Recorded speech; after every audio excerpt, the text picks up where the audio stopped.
Lesson 9.9, stretch and compress functions. So we've talked about moving them left, right, up or down. Those are called translations. We've talked about reflections where negatives are thrown into the parent functions. Now we're going to have some multiplication. So there's two types of stretch/compression. There's vertical stretch or compression when you have a value, we'll call it K. Sometimes you might see it as A, but it's the number that's getting multiplied to the whole function. So that's important to know. It's the multiplication. It's like a coefficient, if you want to say that. Okay, so vertical stretch.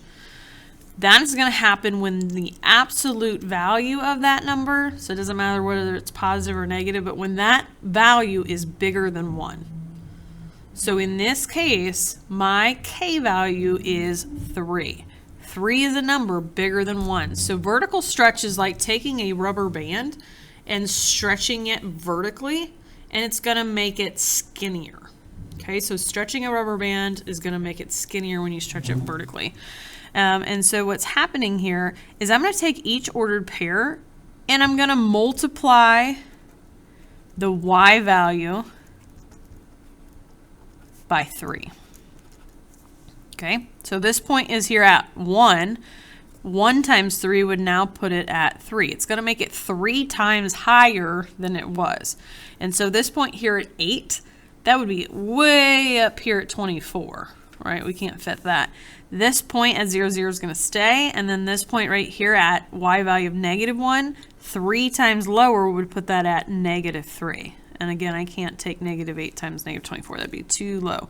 But it's going to be super skinny.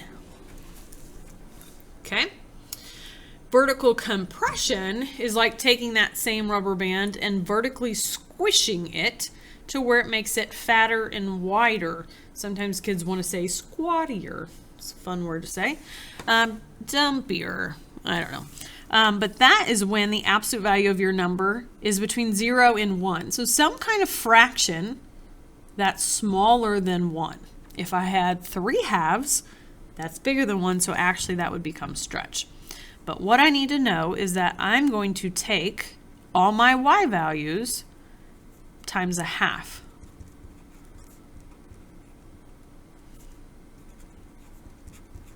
Okay, so 0, 0 won't change, but 1 times a half would put me at a half.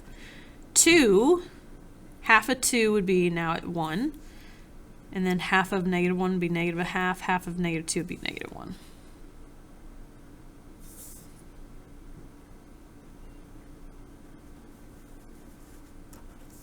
So it look like that. This is probably not the best graph to pick because it's already kind of wide because it goes horizontal. But you'll see it in the other graphs that they'll become wider, especially the parabolas. They'll become like this. Ooh, really wide, instead of their normal like this. Okay, then, this makes my head hurt a little bit more, but we're going to do horizontal stretch and compression. That is when you have K, a number on the inside with X. The very most important part of this is that you take the reciprocal of K before doing the dilation. Take the reciprocal. You're also going to be multiplying the X values instead of the Y's. And so this is going to be 4 times, well, let me back up. It's going to be something times the X value instead of on vertical stretch and compression was times the Y value.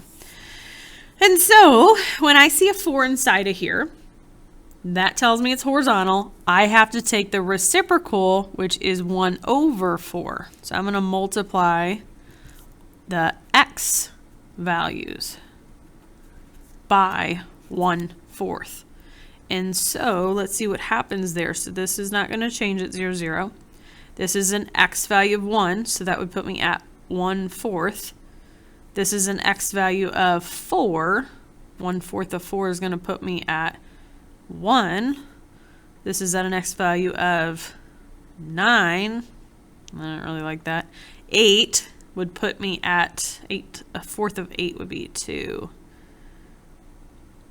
It's going to be something kind of like that.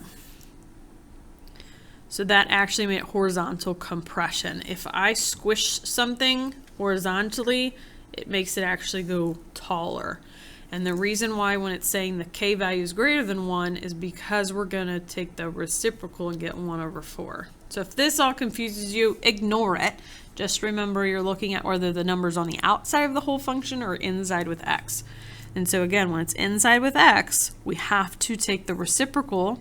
1/2 would turn into 2, so we're going to multiply x values by 2. So this point's not going to change. This is a height of 1, so now it's, or a x value of 1, sorry. So now that's 1 times 2 is now going to be 2. This was at 2, now it's going to be doubled to 4. This was at 3, doubled to 6. This was at 4, doubled to 8. And so this was at -1, now it's going to be at -2. This is going to be at -4. This is going to be -6. This is going to be -8. So horizontal stretch actually made it like kind of a vertical compression. So that's where it gets kind of confusing. But use this paper to help you, and it'll get better as you practice.